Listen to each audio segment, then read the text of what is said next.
Ix-xogħol fuq it-toroq li qed isir f'diversi żoni ta' Għawdex qed jaffettwa b'mod negattiv destinazzjonijiet importanti bħalma huma Xlendi u Marsalforn. Dan intqal mill-Assoċjazzjoni Awċija tat-Turiżmu l-GTA meta fi stqarrija tefed dawl fuq il-fatt li inqalgħu ħafna toroq f'daqqa f'Għawdex propju issa fil-bidu tal-istaġun tas-sajf.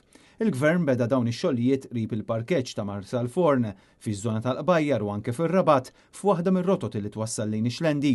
Dan apparti xogħlijiet oħra fir-Rabat stess fid-direzzjoni lejn ta' Sannat.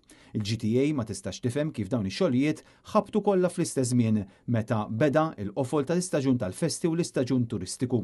Apparti minn hekk hemm problemi relatati ma' nuqqas ta' sinjali li jimmarkaw rotot alternattivi u dan qed ikompli joħloq aktar konfużjoni fit-toroq ta' Għawdex. Huwa proprju f'dan l-ambitu li l-GTA qed tappella għal pjanar u koordinament aħjar fix-xogħlijiet infrastrutturali li qed isiru bħalissa.